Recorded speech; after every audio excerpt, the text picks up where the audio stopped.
अब मैं पूरे 30 साल की हो चुकी थी। मुसलसल नौकरी की थकान से मेरा रंग रूप उजड़ गया था और एक मुरझाए हुए फूल की तरह मैं 35 साल से कम की नहीं लगती थी। खाला ज़ैनब तो रिश्ते दिखाते दिखाते थक चुकी थी और बीमार भी पड़ी थी।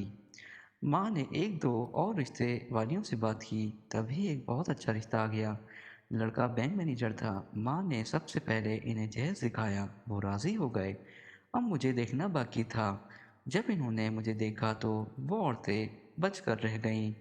फौरन जाने को खड़ी हुई और चलते बस इतना कहा कि लड़की की उम्र ज़्यादा है। ये बात सुनकर मुझको हंसी आ गई कि जब उम्र कम थी तो जहेज नहीं था, और अब जहेज है तो उम्र ज़्यादा है। औरतें गईं तो अम्मा रोने बैठ गई, मगर मैं रोई नहीं। समझाने लगी कि माँ, इनकी बात गलत नहीं थी। आप क्यों रो रही हैं? वाकई मेरी उम्र ज़्यादा है। अभी माँ के आंसू खुश्क हुए थे कि खाला ज़ैनब आ गईं। बेचारी बीमारी के बावजूद किस तरह आ गई थी कि एक अच्छा रिश्ता था। वो लोग भी साथ आए थे। अम्मी ने इनको अंदर बिठाया और मुझे चाय लाने को कहा। जाने मुझको यकदम क्या हुआ कि मेरा सर घूम गया। कभी माँ के आगे न बोली थी, कभी इनके हुक्म की अतल्ली नहीं की थी, मगर इस बार पैमाना सबल लबरेज हो गया और इनके सामने जाने से साफ इनकार कर दिया। मैंने अम्मी जान के आगे हाथ जोड़कर कहा, माँ, मैं शूटकेस में रखा हुआ खिलौना नहीं हूँ कि जब चाहा पसंद किया और जब पुराना हुआ तो गली में फेंक दिया। मैं हरगिज़ इन होश परस्त लोगों के सामने ना जाऊंगी।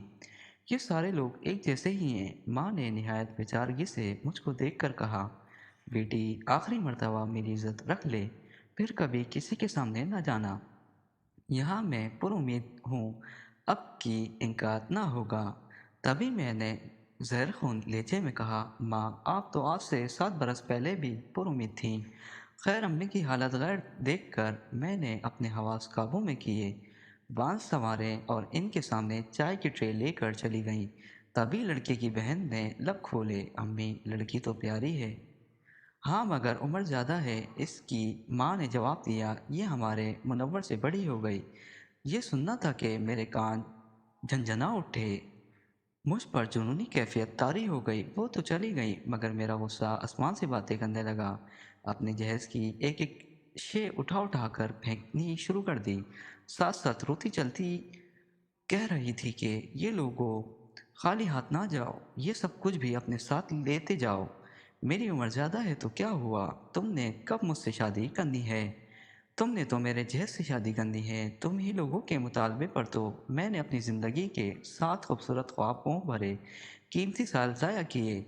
अब मेरी उम्र ज़्यादा है तो क्या हुआ? मेरा जहेज भी तो ज़्यादा है।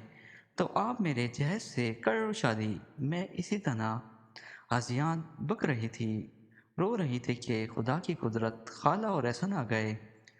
मुझको जो पागलों की तरह रोते बिलखते देखा, हैरत की तस्वीर बन गए। आखिर खाला ने मामला समझकर मुझको गले से लगाया और बोली, एहसन दुबई चला गया था, बहुत दौलत कमा के लाया है, अब हम गरीब नहीं रहे। अब तुम क्यों फूट फूट के रो रही हो? खाला ने अम्मी को रोते देखकर कहा। एहसन ने आगे बढ़कर माँ को संभाला, बोला, खाला जान, मत रोइए, मैं आ गया हूँ ना। मुझको काम बताइए, हुक्म कीजिए, क्या करना है? मैंने कंवल की शादी करनी है और इसका कोई मौजूद रिश्ता नहीं मिल रहा। बेटे, इसीलिए रो रही हूँ। क्या मैं आपकी आरज़ू पूरी नहीं कर सकता? खाला जान, अब तो मैंने रवैया कमा लिया है। क्या आप अब भी कंवल को काबिल नहीं समझती? तभी अम्मी जान ने आगे बढ़कर इसकी पेशानी चूम ली और कहा, बेटे, मुझे माफ़ कर दो। मैंने तुम पर और कंवल पर बड़ा जुल्म किया है, मगर जोड़े आसमान पर बनते हैं। शायद कंवल की किस्मत में तुम ही थे। ये सुनकर खाला का चेहरा खुल गया।